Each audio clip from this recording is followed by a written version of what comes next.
On se retrouve, pour la vidéo bilan, parce qu'il va bien falloir en parler. Grosse prise de conscience sur le fait que je travaillais d'une façon qui ne me correspondait pas forcément, qu'ils ne savent pas le bien qu'ils me font. Ils savent absolument pas ce qu'ils représentent.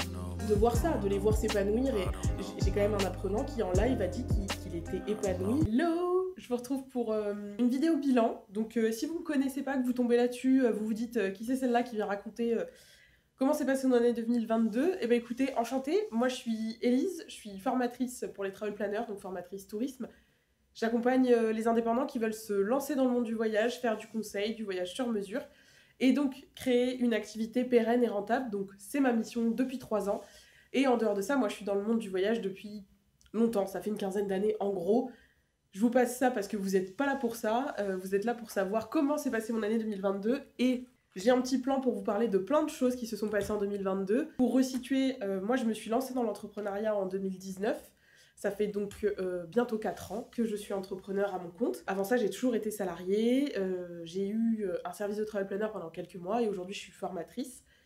Et du coup, 2022 a été une grande année pour moi, une belle année. Alors je sais que c'est pas le cas de tout le monde, je sais qu'il y a des gens qui ont très mal vécu 2022.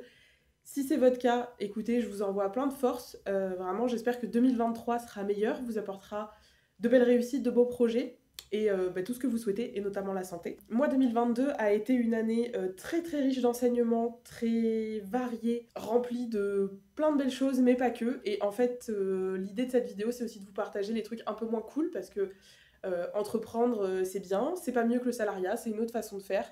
Et surtout, c'est pas toujours évident. On montre souvent les success stories, les gens qui ont des équipes, qui font des millions, etc. C'est pas le cas de la majorité des entrepreneurs, très clairement. Donc c'est aussi ce que je veux vous montrer avec cette chaîne, c'est... voilà, moi je suis toute seule, ça c'est mon bureau. Au quotidien, je suis là, je suis la plupart du temps seule, même si j'ai des gens qui travaillent avec moi, enfin j'ai des prestataires, j'ai pas de salariés, j'ai des prestataires extérieurs. Au global, je suis toute seule dans mon bureau à réfléchir, à développer mon entreprise, à avoir un peu toutes les casquettes de communicant, prospection, relations commerciales, formatrice. Voilà, je fais un peu tout. Et je vous partage aussi beaucoup mes réflexions. Vous verrez peut-être dans les précédents vlogs si vous ne les avez pas vus, qui est dur. Moi, c'est quelque chose qui parfois me paralyse, entre guillemets, parce que je ne sais pas si je prends la bonne décision, et aucun entrepreneur ne le sait, je pense. Et cette année, vraiment le doute en début d'année a amené... Alors aujourd'hui, je suis contente d'avoir eu cette réflexion parce que j'en avais besoin. Ça a amené un changement de business model alors que le business allait très bien. Grosse prise de risque parce que ça se passait très bien. Je vendais ma formation globalement en individuel, c'est-à-dire que je faisais tous les modules de la formation en individuel. Donc ça représente 9 sessions de travail. Sauf que c'est 9 sessions de travail où je répète la même chose, contenu qui était enregistré sur une plateforme de formation, et je ne pouvais pas accompagner plus de 5 personnes en même temps parce que c'est énormément de travail, c'est de l'énergie, et que je ne veux pas ne pas donner la meilleure énergie à mes clients. Et je me suis rendu compte qu'en fait, je ne pouvais plus fonctionner comme ça, parce que c'est pas ma pertinence d'être un perroquet, c'est pas pour ça que les gens me font appel à moi, et surtout parce que je voulais développer d'autres choses et qu'en fait, je n'avais pas le temps. Puisque j'ai tout le temps en session avec des clients, c'était pas possible. J'ai décidé, donc j'ai arrêté les sessions individuelles à partir du mois de juillet, j'ai fini toutes les sessions individuelles, et j'ai choisi de ne plus faire d'individuel sauf sur demande et sur place restreinte. Si les gens veulent travailler avec moi en individuel, c'est possible, mais c'est 3 sessions en complément de la formation de base, mais c'est plus 9 sessions, parce que ça n'avait absolument aucun sens, ni en termes de rentabilité, ni en termes d'intérêt client, puisque leur répéter du contenu que j'ai déjà enregistré sur une plateforme, ça n'a aucun sens. Ça, je m'en suis rendu compte, j'étais rentrée dans un système de l'individuel pour plein de choses, parce que j'avais la croyance, et je pense que c'est un peu un défaut que j'ai eu, j'avais la croyance que si j'étais pas là, en physique, les gens n'allaient pas s'approprier le contenu, n'allaient pas réussir à devenir travel planner, ce qui est faux. Que je sois là ou pas, ça ne change strictement rien. S'ils s'approprient le contenu, ils deviennent travel planner et ils créent une entreprise. Dans tous les cas, que je sois là ou pas, ce n'est pas moi qui fais le travail, c'est eux. Moi, mon rôle, c'est de transmettre, c'est de donner les clés, c'est d'être à l'écoute, corriger des exercices s'ils ont besoin, mais répéter comme un perroquet, c'est absolument pas pertinent pour eux. Du coup, j'ai complètement changé mon rythme de travail, changé ma façon de travailler. Ça a été une prise de risque parce que, comme je vous dis, ça se passait très bien. J'avais pas de soucis de vente, mais c'était plus possible de gérer comme ça, donc j'ai changé ça. Ça a été une grosse décision à prendre en 2022, mais je me remercie de l'avoir prise parce qu'aujourd'hui, ce que j'arrive à faire et ce que j'ai le temps de faire, c'est 200 fois plus pertinent pour mes apprenants et pour la communauté au sens large des travel planners. Donc, je suis contente d'avoir pris cette décision, mais ça a été dur. Ça a été très dur de me rendre compte que je m'étais laissée influencer, alors pas par... parce que je pensais pas l'être, parce qu'on est tous un peu influençables sur plein de choses, et c'est normal, on côtoie d'autres humains, donc on s'imprègne un peu de ce qu'ils pensent. Mais je me suis dit qu'il fallait que je fasse attention à ça, que je fasse attention à ce que je consomme, à qui j'écoute, parce que je m'étais un peu laissée embarquer dans un cercle qui n'était pas vraiment ce qui me convenait le mieux. C'est que je suis quelqu'un de sympa. Si vous me suivez sur Instagram, si vous voyez les autres vlogs, je suis quelqu'un de plutôt sympa, je suis quelqu'un de plutôt drôle. Sauf que je pense à avoir l'image de cette fille sympa, on me prend pour une bouffonne. Voilà, je vais le dire ouvertement, une idiote. Très clairement. Je pense qu'on me prend pour une idiote. Donc je vais rester focus sur moi, ce que je veux faire, mes projets, ma communauté, mes clients, parce que ça, 2022 a été une année bien plus positive pour moi que négative. Vraiment, je sais que ça a été dur pour beaucoup de gens dans le business, notamment dans la formation en ligne. Personnellement, c'est pas mon cas, je touche du bois. Je touche du bois, voilà, je touche mon bureau. Je me plains pas, j'ai passé une très belle année. Et en fait, aussi parce que ça fait 3 ans que j'ai la formation, que je récolte les fruits aujourd'hui de ce que j'ai semé depuis 3 ans. Parce que croyez-moi que quand c'est sorti en 2020, c'était pas comme c'est en 2022. Hein. Il y a eu beaucoup de choses, de très très belles choses. Pour vous donner une idée, en 2022, j'ai fait 118 appels découvertes. Ça fait un peu plus de 2 par semaine, hein, c'est quand même pas mal. Là, sur le mois de janvier, j'en suis déjà une quinzaine. Moi, c'est la façon que j'ai trouvée pour donner de l'info, parce que appel découverte ne veut pas dire que les gens signent, hein, c'est pas le cas, mais c'est un métier, travel planner, qui est peu connu. Les gens ont besoin d'avoir des infos et n'en trouvent pas. Donc moi, je propose des appels découvertes pour que les gens puissent poser leurs questions, savoir si c'est fait pour eux, si le quotidien, ça leur correspond ou pas, si le métier leur correspond, et si je peux les aider en formation, bien sûr, je les accompagne. Donc j'ai fait 118 appels découvertes en 2022 et j'ai fait 95 ventes. Wow! Voilà, c'est un taux de conversion à 80%, ce qui est énorme, j'en ai conscience, c'est un très très gros taux de conversion. Alors attention, hein, c'est pas 95 personnes en formation complète, hein. C'est tout programme confondu, mais c'est quand même un chiffre conséquent, j'en ai conscience. Alors là aussi, en disant ça, je vais peut-être m'attirer de nouveaux concurrents en se disant que vendre de la formation, c'est facile. C'est jamais facile de vendre de la formation, surtout quand, comme moi, vous créez une formation sur un métier qui n'existe pas, où il n'y a pas de référence autour. C'est pas du tout évident. Moi, j'ai créé toute la formation de A à Z en me basant sur ma propre expérience d'agent de voyage et de voyageurs, de voyageuses aussi. Donc ça fait une augmentation de chiffre d'affaires de plus 166% par rapport à 2021. Donc oui, 2022 est une très belle année, une année à laquelle je ne m'attendais absolument pas en termes de chiffres. L'évolution du chiffre d'affaires est, pour moi, hein, je trouve, pour d'autres ça sera ridicule. Moi je trouve ça énorme sur cette année-là. Après c'est pas arrivé tout seul, hein. Pourquoi j'en suis là? Parce que, comme je dis, je propose des appels découvertes. Je vous laisse faire le calcul, mais 118 appels fois en moyenne 45 minutes. Voilà, c'est beaucoup de temps aussi dédié à ça. C'est aussi tout le suivi qui est mis en place. Tous les mois, je fais des lives dans ma communauté privée, donc de mes apprenants en formation complète. Soit je fais des lives, soit il y a des lives qui sont faits, mais j'y assiste aussi. Je fais de la remise à jour de contenu, de la correction. Bref, voilà. Je sais pourquoi ça arrive, mais quand même, c'est une très très belle année. J'ai eu voilà, des avis de mes clients qui sont des mots, je pense, qui se rendent absolument pas compte de la force des mots qu'ils utilisent, notamment quand moi des fois c'est un peu plus compliqué et que voilà, je subis certaines choses un peu moins cool dans le business, relire leurs avis. Moi je centralise tous les avis dans un espace sur ClickUp où il y a tous les avis de formation, mais il y a aussi moi j'ai appelé ça les mots doux, tous les mots que les clients m'écrivent et qui sont liés à la formation ou à ce que je transmets, ce que je véhicule, ce que je fais. Et vraiment j'ai tellement d'avis, je vous en mettrai je pense quelques-uns à l'écran. Je sais pas quoi dire, je pense que les gens se rendent pas compte parce que, alors ça c'est un truc drôle, j'ai créé une vraie relation avec ma communauté. La communauté de mes apprenants, c'est une communauté dans la communauté, c'est la communauté qui est la plus proche de moi. Aujourd'hui, je sais que quand les gens entrent en formation, mon petit rituel c'est de faire une danse de la joie et tout le monde attend sa danse de la joie en story. On a vraiment j'ai créé une vraie relation avec des gens qui ne m'ont jamais vue, qui en fait, ils savent à quoi je ressemble, mais dans la vraie vie, ils m'ont jamais vue, ils me voient à travers un écran. Et ça, je me rends compte maintenant du pouvoir de la communauté. C'est la communauté, ça vous pousse. Enfin, moi, ça me tire vers le haut, ça me pousse. Ça me pousse à m'améliorer, ça me pousse à me remettre en question. Ça me pousse aussi à aller démarcher des partenaires pour eux. Alors, parfois, c'est non. Parfois, c'est oui. Mais là, pour le coup, je vais avoir de belles choses à leur annoncer en 2023, je pense. Euh, c'est vraiment... la communauté, c'est vraiment un truc assez incroyable, moi, je trouve, d'avoir des gens qui sont là et qui vraiment moi me soutiennent, hein. Quand j'ai une victoire moi aussi, ils les célèbrent avec moi. Quand je suis en vacances, ils me souhaitent de passer de bonnes vacances. Enfin bref, voilà, ça c'est quelque chose vraiment que j'ai trouvé tellement beau et incroyable en 2022 que de toute façon ça va suivre en 2023.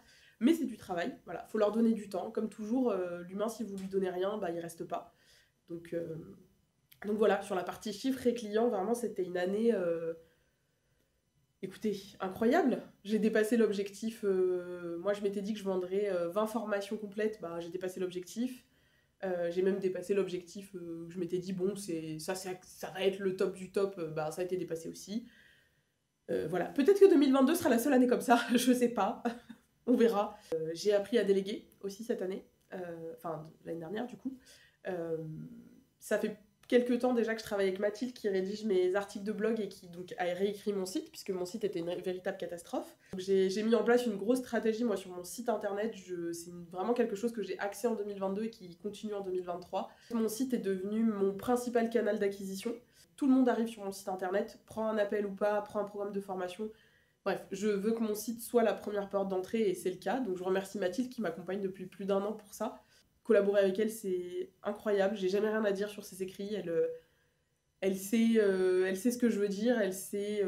J'ai l'impression des fois qu'elle est dans ma tête et qu'elle sait exactement les mots que je vais employer. Et en fait, elle sait mettre en valeur et en beauté ce que je fais. Chose que moi, parler de moi toute seule, je ferai jamais aussi bien que ce qu'elle fait elle. Donc voilà. Donc j'ai Mathilde qui est tous les mois à mes côtés et qui rédige mes articles. Et il y a Ambre qui a intégré l'équipe, l'équipe, en mars. En fait, je cherchais, suite à ma remise en question, etc., je me suis dit qu'il fallait que je délègue certaines tâches, parce que je peux pas être au four et au moulin, je peux pas tout faire.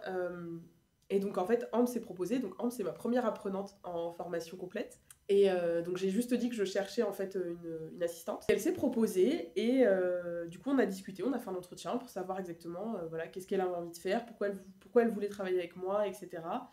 Il se trouve que Ambre, c'est un humain avec lequel je matche déjà, donc c'était confortable pour moi de travailler avec elle. Elle connaît ma formation, elle connaît ma communauté, donc elle reste à mes côtés en 2023. Elle fait des tâches très diverses. Elle va s'occuper par exemple de la gestion de mon compte Pinterest, elle va s'occuper de créer les événements sur Discord ou sur Zoom, elle fait de la remise à jour de doc, elle me met sur des séquences email, enfin elle fait plein de choses très variées. Donc je suis très contente de l'avoir à mes côtés. C'est un vrai plus au quotidien de l'avoir avec moi. Parce qu'on réfléchit aussi à deux, parce que c'est un vrai soutien quand des fois c'est... Quand je doute, parce que ça m'arrive, oui, oui, comme à tout le monde, douter sur les programmes de formation. Quand j'ai sorti programme de voyage en septembre, j'ai eu une période où je voulais tout balancer, tout le programme, voilà, je pensais que le programme était nul. Heureusement qu'Ambre était là et qu'elle m'a dit stop, stop. Voilà, t'es trop dessus, pause, fais une pause, parce que vraiment le contenu est bon, mais là tu vas tout casser si tu continues, donc voilà, ça m'a appris déléguer, ça veut dire structurer, ça c'est pas parfait, pas du tout, c'est un truc que je veux améliorer en 2023, parce que j'ai aussi conscience que la structuration me permettra de développer mon entreprise. Donc ça, c'est un travail que je continue à faire tout le temps. Et dans les tops de 2023, il y a ça, cette chaîne YouTube, qui n'a aucune prétention, hein, voilà, c'est une chaîne YouTube pour le plaisir, pour le fun, pour documenter aussi beaucoup ma vie d'entrepreneur. Parce que je pense que peut-être que dans quelques années, je serai contente de retrouver ces vidéos. C'est un truc que j'aurais jamais pensé faire. Moi, je suis très consommatrice de YouTube, j'aime beaucoup les contenus vidéo. Ça fait longtemps que je regarde de la vidéo sur YouTube au quotidien, en me préparant, en faisant à manger. Et j'ai eu envie de créer la chaîne en me disant... En fait, j'en ai eu... À un moment, je me suis dit... Je fais beaucoup de choses dans la stratégie, parce que le business, c'est la stratégie. Pour un business qui marche, à un moment, il faut un plan d'action et des stratégies. Et je me suis dit, j'ai envie d'avoir une bulle de fun. Une bulle où il n'y a pas de calendrier édito particulier, où il n'y a pas de... Il n'y a pas d'obligation de rythme, il n'y a pas de format, je peux filmer comme ça dans mon bureau si ça me fait plaisir, on s'en fout. Je peux filmer en vacances et je partagerai ce que je veux. Donc je suis très contente d'avoir créé la chaîne YouTube. J'ai appris du coup à faire du montage, ce qui n'était pas évident pour moi, parce que je ne suis pas quelqu'un de patient et le montage ça demande énormément de patience. Donc je suis très contente. On est à 200 et quelques abonnés, mais en soi, vraiment le chiffre, moi je m'en fous, ça m'éclate. Les retours des gens sont cool, donc voilà, vraiment ça me suffit. Je vais pas devenir Enjoy Phoenix ou Squeezie, et vraiment, voilà, pas du tout leur niveau, ni leurs moyens, ni leurs connaissances. Mais je suis déjà très contente d'avoir cette chaîne et de partager avec vous. Et surtout, ce que je voulais montrer, c'est... j'ai rien contre les gens qui ont voilà, des réussites, des success stories, très bien. Mais moi, ce que je voulais montrer, c'est plus l'entrepreneuriat un peu... je vais pas dire normal, parce qu'il n'y a pas de normalité dans l'entrepreneuriat, mais globalement, les entrepreneurs et les indépendants, je pense qu'ils ont plus une vie qui ressemble à la mienne que d'être entre New York, Bali et Tokyo tous les 4 matins, de claquer 50 balles de Starbucks toutes les semaines, même si moi aussi je vais chez Starbucks. Voilà, je voulais montrer un côté de l'entrepreneuriat un peu plus cool, un peu plus classique. Je sais pas comment vous définir ça. Mais voilà, ça c'est un vrai truc, je suis très contente d'avoir ouvert cette chaîne, et on verra combien de temps ça durera, mais pour l'instant je suis très contente d'avoir cette chaîne. Voilà un peu pour le bilan de 2022, c'était une année... j'ai énormément appris cette année. Pour vous faire un petit bilan de l'année, puis je vais vous dire où je vais aller en 2023. C'est une année qui m'a beaucoup appris. Sur le plan personnel aussi, ça c'est des choses que je partage pas sur YouTube parce que... déjà parce que ça n'implique pas que moi, très souvent. Et parce que c'est des choses qui pour le coup mettent beaucoup plus de temps à cicatriser, donc pour l'instant, puis je pense à jamais, ça n'arrivera jamais sur YouTube, mais j'ai eu des trucs perso qui ont été durs à gérer cette année, des relations qui s'arrêtent, des choix qu'il faut prendre, c'est la vie aussi, hein, vous me direz, c'est aussi grandir, il paraît. Voilà, mais ça c'est des choses qui ne viendront pas sur YouTube parce que ça va pas trop leur place ici. J'ai revu mes copines business, Maëlan et Lucie, 2 fois. Une fois à Lyon, une fois à Bordeaux. Je suis partie 2 fois en vacances cette année à l'étranger. Ça m'avait énormément manqué de partir à l'étranger, de partir loin. Là, on a un gros voyage de prévu en avril. On part en Corée. Donc voilà, ça a été une année, j'ai appris beaucoup cette année, sur moi notamment. J'ai appris beaucoup sur ma posture de chef d'entreprise aussi. J'ai compris que être chef d'entreprise, c'est faire des choix qui sont parfois difficiles, mais pour le bien d'une entreprise, il faut faire des choix. Il faut avancer, il faut parfois laisser des projets ou laisser des gens, parce que c'est mieux comme ça, pour les deux d'ailleurs. Ça a été une année voilà, bien remplie, honnêtement bien remplie. 2023 va l'être aussi, je pense, j'espère. J'espère que 2023 sera une bonne année aussi. Et pour vous dire un petit peu où je vais aller en 2023, alors j'ai pas de vocation à développer des équipes, des choses comme ça, j'ai pas très envie d'avoir des salariés, avoir une équipe avec des freelances, pourquoi pas, mais j'ai pas très envie d'avoir des salariés. En 2023, je veux développer ma visibilité pour 2 choses. Faire grandir mon entreprise et mon chiffre d'affaires. Ça, c'est un petit peu le truc classique. L'autre chose, c'est parce que je veux porter la voix des travel planners pour faire reconnaître le métier, pour pouvoir négocier des choses pour eux, que ça soit avec des prestataires, des plateformes, des outils, peu importe. Donc pour ça, il faut que je fasse grandir ma visibilité pour avoir plus de poids, parce qu'aujourd'hui, on va pas se mentir, même si on n'en est plus à regarder le nombre d'abonnés, etc., il y a quand même ce facteur qui entre en jeu. Et pour certaines entreprises ou plateformes ou autres, bah, avoir une grosse communauté, ça donne toujours du poids. Donc en faisant grandir ma visibilité, je pourrais aller porter la voix des travel planners, et ça, c'est important pour moi. Je vais aussi sortir un nouveau programme en mai. Voilà. Je l'ai déjà dit sur YouTube. Donc ceux qui verront la vidéo auront l'info. Je vais sortir un programme sur le voyage de noces en mai. Je vais étoffer, alors pas cette année, mais en général, mon catalogue de formation va s'étoffer avec des formations thématiques et spécifiques. Voilà, c'est quelque chose, j'ai un bon programme j'ai déjà fait le programme quasiment, avec plein d'idées, justement pour les gens qui veulent se spécialiser sur le voyage de noces, anniversaire de mariage, etc. Et pour développer leur clientèle. Donc là aussi, je vais aller chercher des partenaires. Voilà, si ça vous intéresse, restez par là, j'en reparlerai. Et je vais aussi créer une masterclass parce que je me rends compte qu'il y a un truc qui n'est pas beaucoup abordé. Moi, j'en parle un petit peu dans la formation, j'en parle beaucoup avec mes apprenants. Je vais créer une masterclass sur le rôle du travel planner et sur sa posture. Et ça sera une masterclass qui sera gratuite et derrière laquelle je mettrai un tunnel de vente, hein, comme ça vous saurez tout, et qui permettra aussi de promouvoir le métier, promouvoir mes formations. Donc c'est quelque chose sur lequel je vais travailler cette année, qui va sortir, je sais pas quand, parce que c'est pas planifié pour l'instant, mais ça sortira dans l'année. Voilà, pour les grands axes de 2023, il n'y a rien qui va changer, la formation ne va pas augmenter, tous les programmes restent en place, les programmes qui existent déjà. Et puis voilà. fait déjà pas mal de choses. Ça va être une belle année. Moi, je suis quelqu'un, j'en ai parlé, je vous renvoie vers la newsletter, je vais mettre en lien. Je suis quelqu'un qui a un souci avec l'échec, comme beaucoup de gens. Alors, on va le poser là. Les gens qui vous disent faut croire au process, il n'y a pas d'échec, il n'y a que des apprentissages, très bien. Ok, c'est super, la motivation, la pensée positive, tout ce qu'on veut. Un échec ne fait plaisir à personne. On va juste le remettre. Vous avez le droit d'être dégoûté ou d'être en colère ou triste parce que vous avez échoué un truc, vous avez le droit. Vous avez le droit de le ressentir. Ok, on en tire des leçons et à un moment on passe à autre chose, mais vous avez le droit aussi, à un moment, de vivre un échec et de penser que c'était nul, que ça s'est mal passé, d'en pleurer, de vous remettre en question. Vous avez le droit, avant de... Voilà, c'est super de tout voir comme des réussites, des apprentissages. Sur le moment, ça fait mal, ça fait chier, ça plaît à personne. Donc on va arrêter de valoriser l'échec. Faire croire que l'échec c'est cool et c'est facile à vivre. Absolument pas. C'est absolument pas facile à vivre. Pas du tout. Ça fait très mal, on met du temps à s'en remettre. Voilà, ça peut créer de la peine, de la colère, de la frustration. Vous avez le droit de vivre tout ça. Après, quand vous en sentez capable, de passer à autre chose. Donc pour revenir à ce que je disais, moi j'ai un souci avec l'échec, comme beaucoup de gens, j'ai pas envie d'échouer. Je connais personne qui tente des trucs et qui se dit au pire j'échoue. Non, ça fait pas plaisir. Donc pour l'instant, j'avais pas posé d'objectif sur mon année 2023 parce que si Maëlène passe par là, elle va rire. Parce qu'il y a un objectif que je ne mets pas à l'écrit parce que c'est un chiffre qui me fait peur. Donc pour l'instant, de toute façon, je n'ai pas mis cet objectif, j'ai mis en dessous. Voilà, je suis complètement consciente de ce que je fais. Voilà, je suis pas prête à mettre ce genre d'objectif aujourd'hui, peut-être un jour, mais aujourd'hui non. Qui n'existe pas en fait, c'est inatteignable, c'est quelque part par là, ça n'existe pas. Donc j'ai mis un objectif parce que moi j'ai besoin malgré tout d'avoir des objectifs parce que sinon je m'éparpille et puis sinon je fais pas en fait. Voilà, moi si j'ai pas des objectifs, je fais rien, je vais aller lézarder sur mon canapé toute la journée, donc non.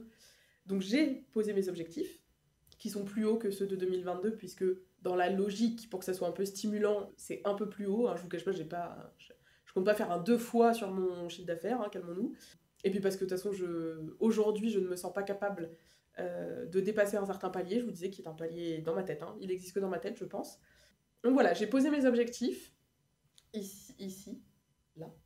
J'ai mon petit mood board avec des petites cartes que m'envoient mes clients, etc. Il y a mes objectifs écrits.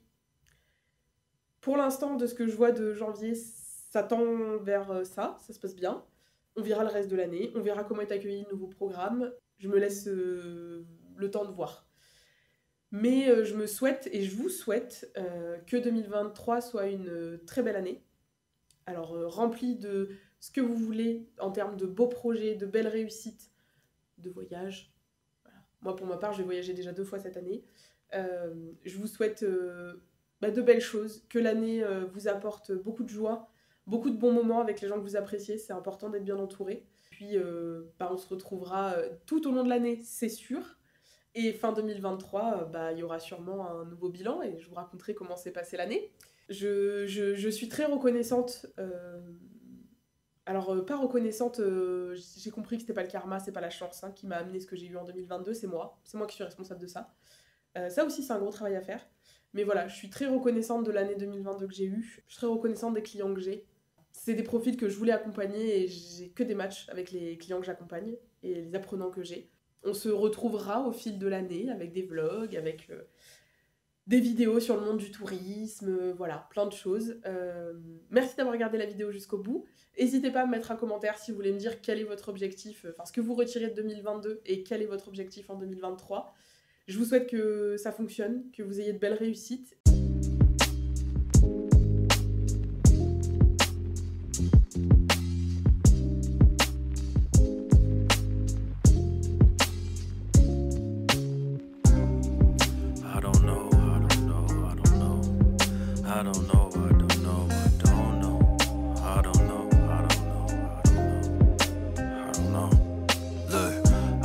These people seeing me, I don't know why I don't believe in me when I